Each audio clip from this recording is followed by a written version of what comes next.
خاندان میں ایسی سچویشن ہو جاتی ہے کہ سارے ایک بات کہہ رہے ہوتے ہیں اور آپ ایک بات کہہ رہے ہوتے ہیں اور آپ ہی صحیح بات کہہ رہے ہوتے ہیں، لیکن وہ ان کی سمجھ میں نہیں آتی اور الٹا آپ کے خلاف باتیں بنانا شروع کر دیتے ہیں اور آپ اپنے آپ کو بالکل تنہا محسوس کرتے ہیں کہ شاید میں ہی غلط ہوں. نہیں، آپ غلط نہیں ہوتے، لیکن ان کو آپ کی بات سمجھ نہیں آ رہی.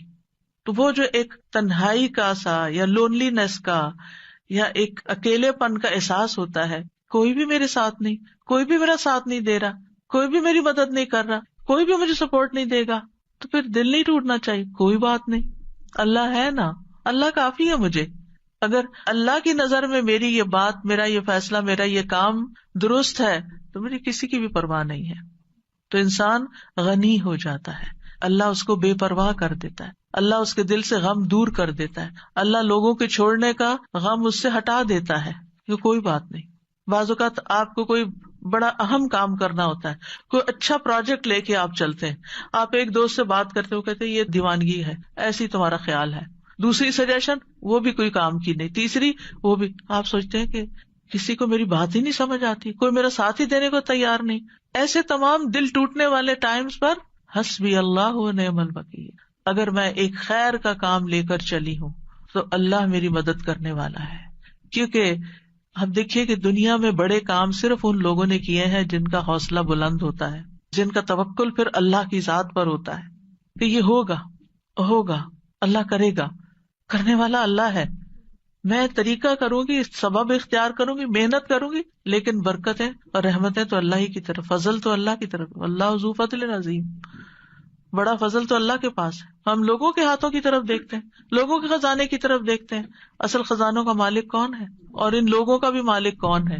وہ بھی اللہ ہے. ان کے دل بھی اللہ کے ہاتھ میں، وہی انہیں توفیق دے گا تو خیر کے کام میں ساتھ دیں گے، نہیں تو نہیں دیں گے. تو کوئی بھی ایسا موقع جہاں آپ کے اپنے پیارے آپ کا ساتھ نہ دیں، وہاں بھی دل چھوٹا نہ کریں، وہاں بھی آپ کا دل نہیں ٹوٹنا چاہیے، کیونکہ اللہ آپ کے ساتھ ہے. تو فَإِن تَوَلَّوْا، اگر یہ منہ موڑ جائیں، آپ کا ساتھ نہ دیں، تو آپ حسبی اللہ کہیں، لا الہ الا ہو کہیں، علیہ توکلت کہیں، وہو رب العرش العظیم کہیں. ایک چھوٹی سی دعا کے اندر ہر پارٹ جو ہے اس کا بہت پاورفل ہے. یعنی اللہ مجھے کافی ہے، اللہ کے سوا کوئی معبود نہیں ہے، میرا بھروسہ اس پر ہے، مجھے اس کی مدد کا یقین ہے، میں اس کی طرف رجوع کرتا ہوں، وہ میری مدد کرے گا. وہ ساری مخلوق کا مالک، اور مخلوق میں سے سب سے عظیم ترین مخلوق کا بھی وہی رب ہے، وہی مالک ہے، وہی خالق ہے. تو میں اس کا سہارا لیتا ہوں. تو یہ ان مبارک دعاؤں میں سے ہے جن کے پڑھنے کا اللہ تعالیٰ نے خود نبی صلی اللہ علیہ وسلم کو قل کہہ کے حکم دیا. آپ کہیے، آپ پڑھیے، یہ آپ کو فائدہ ہوگا. ایسے تھوڑی کہ اللہ تعالیٰ کے پڑھیے اور پڑھتے ہوئے چھوڑ دیں اور پھر پرواہ نہ کرے. کیسے ہو سکتا ہے؟ جو چیز اللہ تعالیٰ نے خود سکھا دی اس سے بہتر کیا ہو سکتا ہے کہ یہ آپ کو فائدہ دے گا. آپ دیکھیے کہ بعض اوقات بہت ساری چیزیں انسان کو ڈراتی ہیں. فیوچر کا خوف ہوتا ہے، جادو کا، ٹونے کا، اس کا، وہ جن، شریر، دشمن، رات کا اندھیرا ڈراتا، پتہ نہیں کیا کیا چیزیں، یعنی بہت سی چیزیں خوف دلاتی ہیں انسان کو. تمہارا کیا بنے گا، تمہارا کوئی فیوچر نہیں، تمہارے بڑھاپے کا ساتھی کون ہوگا، تمہاری اولاد تمہیں نہیں پوچھتی، تمہارا شوہر تمہیں نہیں پوچھتا، تمہارے لیے رزق کا کوئی سبب نہیں.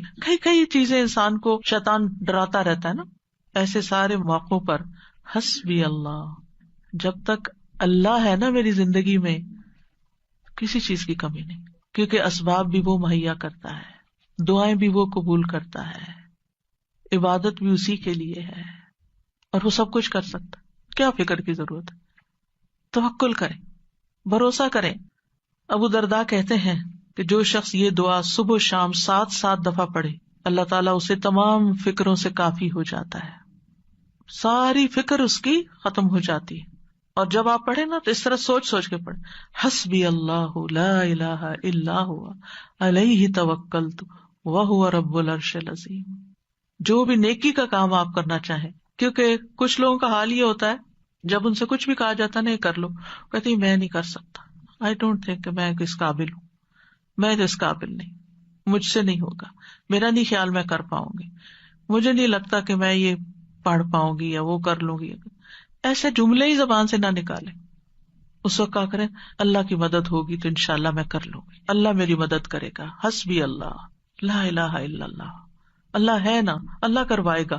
مشکل سے مشکل وقت, انہونی چیزیں, اور جب آپ کو اللہ کا سہارا مل جاتا ہے نا, آپ تنہا نہیں ہوتے. اور جب آپ تنہا نہیں ہوتے, اکیلے نہیں ہوتے, تو آپ کو غم ختم ہو جاتا ہے, آپ کی زندگی سے غم رخصت ہو جاتا ہے. ٹھیک ہے, قریب و مجیب, آپ یقین کریں دل بھر کے کلمات پڑھے نا, مجھے تو اپنے سینے میں ایک ٹھنڈک محسوس ہوتی, یعنی فزیکل فیلنگ بھی میری بدل جاتی.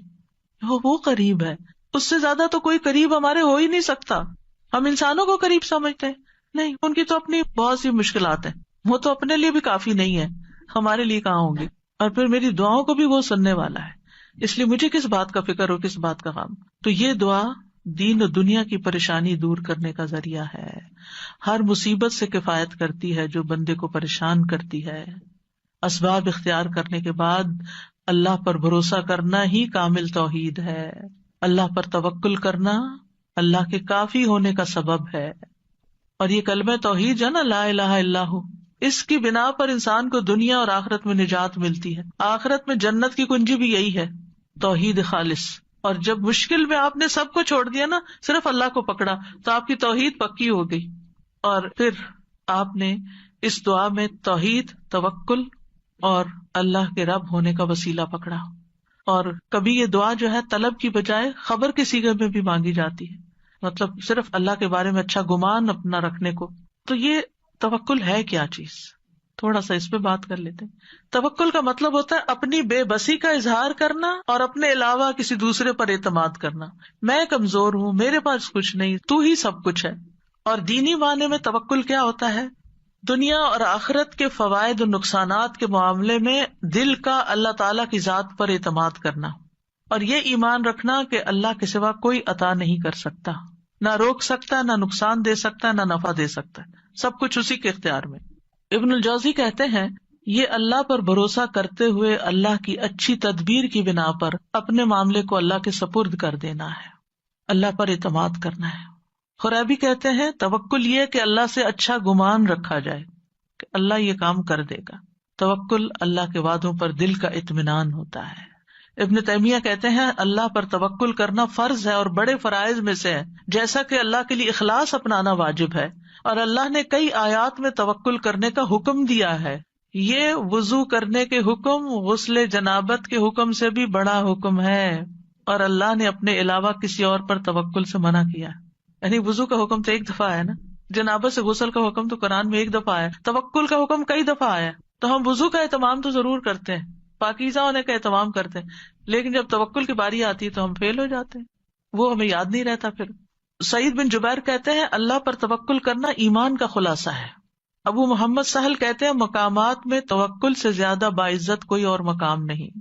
اللہ تعالیٰ اپنے نبی کو حکم دیتے ہیں فَتَوَكَّلْ عَلَى اللَّهِ اِنَّكَ عَلَى الْحَقِّ الْمُبِينِ, پورا کانفیڈینس دیا, آپ اللہ پہ بھروسہ کیجئے, آپ واضح حق پر ہیں, آپ سچ پر ہیں. ایک اور جگہ پر ہے وَتَوَكَّلْ عَلَى الْحَيِّ الَّذِي لَا يَمُوتُ وَسَبِّحْ بِحَمْدِهِ, اس زندہ ہستی پر بھروسہ کیجئے, یعنی اللہ پر جو نہیں مرے گا, اور اس کی حمد کے ساتھ تسبیح کیجئے.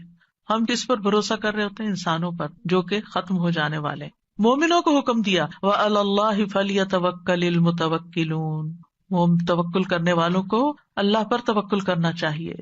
رب المشرق والمغرب لا الہ الا هو فاتخذہ وکیلا, مشرق اور مغرب کا رب ہے, اس کے سوا کوئی معبود نہیں, سو اسی کو کارساز بناؤ, اس کو اپنا کام درست کرنے والا سمجھو. توکل اللہ پر ایمان ہونے کی علامت ہے. توکل وہی کر سکتا ہے جس کا اللہ پر ایمان ہو. جس کے پاس ایمان نہیں اس کا توکل بھی نہیں ہوتا. جتنا ایمان زیادہ ہوگا اتنا توکل زیادہ ہوگا, جتنا ایمان کم ہوگا اتنا توکل کم ہوگا, جتنا توکل کم ہوگا اتنا ایمان کم ہوگا, جتنا توکل بڑھے گا اتنا ایمان بڑھے گا. دونوں لازم ملزوم ساتھ ساتھ بڑھتے جاتے ہیں. یہ اسلام لانے کا تقاضا ہے. موسیٰ علیہ السلام نے کہا میری قوم ان کنتم آمنتم باللہ فعلیہ توکلوا ان کنتم مسلمین, اگر مسلمان ہو نا تو پھر دشمن سے نہیں ڈرو, اللہ سے ڈرو, اللہ پہ بھروسہ کرو, کیونکہ نفع نقصان کا مالک تو صرف وہ ہے. بندوں پہ جب آپ بھروسہ کرتے ہیں نا وہ بھول جاتے ہیں, اوہ سوری آپ نے یہ کام کہا تھا, سوری یہ وجہ ہوگی تھی میں ٹائم پر نہیں پہنچ سکا. کئی مشکلات ان کی زندگی میں ہوتی ہیں, وہ خود بھی نہیں رہتے.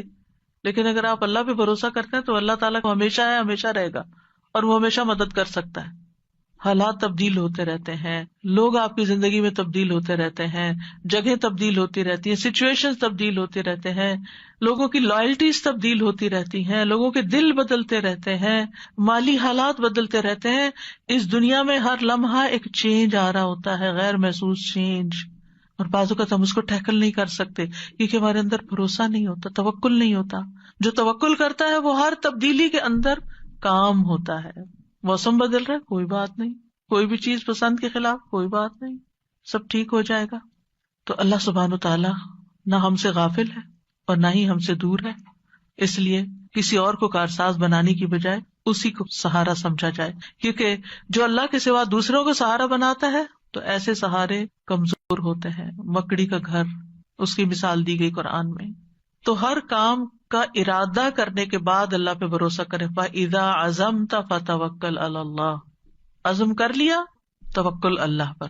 لوگوں کا ڈر ہو تو بھی توکل اللہ پر، لوگ منہ موڑ رہے ہو تو توکل اللہ پر، کوئی چیز غم زدہ کرتی ہے توکل اللہ پر، جان کو خوف لاحق ہے توکل اللہ پر. جیسے جادوگروں نے کہا تھا فرعون کے مقابلے میں، فَقْضِ مَا أَنْتَ قَاضٍ، جو فیصلہ کرنا کر لو، ہم تو اللہ کی طرف جانے والے، تم ہمارا کیا بگاڑ لو گے. جادوگر تھے، کس حرام کام میں پڑے ہوئے تھے، ایمان آیا کہاں پہنچ گئے، سارا ڈر ہی نکل گیا اندر سے. جب کسی کی سازشوں کا علم ہو، کوئی چالیں چل رہا ہے ہمارے خلاف، توکل اللہ پہ، کیونکہ ہم نہیں نبٹ سکتے لوگوں کی چالاکیوں سے، اللہ نبٹنے والا کافی ہے. دشمنوں کا خوف ہو، کوئی بھی مدد اور نصرت چاہیے، توکل اللہ پہ.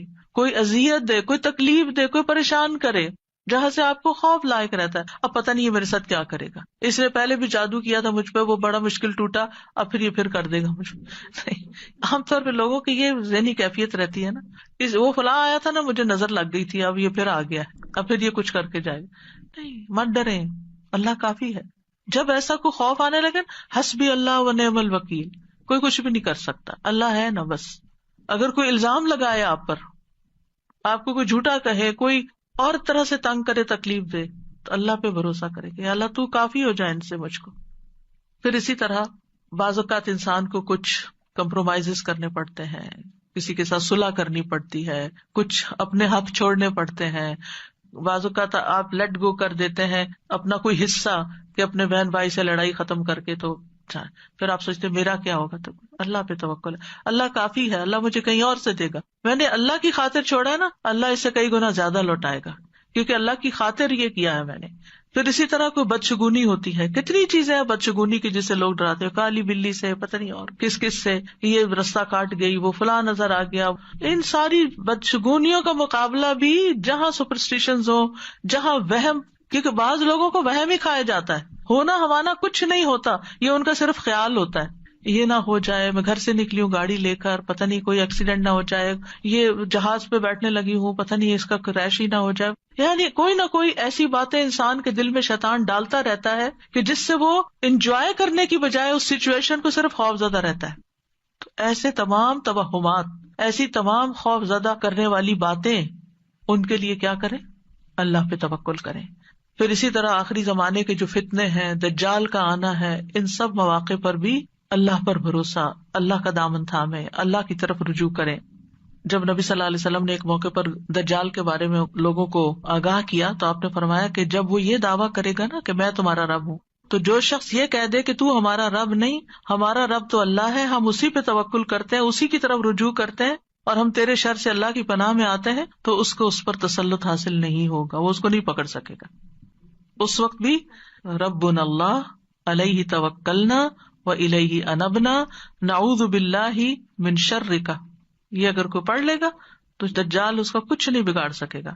تو بہرحال جو لوگ اللہ پہ توکل کرتے ہیں، ایک طرف وہ شر سے بچ جاتے ہیں، دوسری طرف ان کو بہت سے فائدے بھی ہوتے ہیں، اللہ کی محبت ملتی ہے، کیونکہ ان اللہ یحب المتوکلین، اللہ توکل کرنے والوں سے محبت کرتا ہے، اللہ ان کو کافی ہو جاتا ہے. ومن یتوکل علی اللہ فہو حسبہ، جو اللہ پہ توکل کرے گا اللہ اسے کافی ہوگا.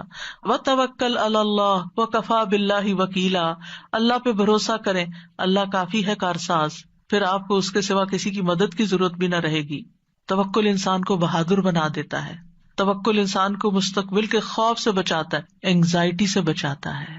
اینگزائٹی میں یہی ہوتا ہے نا، پتہ نہیں ابھی کیا ہوگا، پتہ نہیں ابھی ہوگا کہ نہیں، پر بے چینی بے قراری، تو توکل آپ کو اطمینان میں ڈال دیتا ہے، شیطان سے حفاظت ملتی ہے، وہم دور ہو جاتے ہیں، آخرت میں بڑا اجر ہے۔ وَلَأَجْرُ الْآخِرَةِ أَكْبَرُ لَوْ كَانُوا يَعْلَمُونَ الَّذِينَ صَبَرُوا وَعَلَىٰ رَبِّهِمْ يَتَوَكَّلُونَ، اور آخرت کا اجر تو بہت بڑا ہے، کاش وہ جانتے ہوتے، جن لوگوں نے صبر کیا اور اپنے رب پر ہی بھروسہ کرتے ہیں، ان کے لیے آخرت میں بہت بڑا اجر ہے، کیونکہ انہوں نے ہر موقع پر اپنی توحید خالص کر لی، اللہ پہ بھروسہ کر لیا، اللہ پہ بھروسہ کر لیا، رزق کا معاملہ ہو، بیماری صحت کا معاملہ ہو، اولاد کا معاملہ ہو، انسانوں کا معاملہ ہو، لوگوں کی پھیلائی ہوئی افواہوں کا معاملہ، کچھ بھی ہو، اللہ کافی ہے مجھے۔ یعنی ایسے لوگ زندگی میں سب سے زیادہ پرسکون ہوتے ہیں جو اپنے معاملات اللہ کے سپرد کر دیتے ہیں۔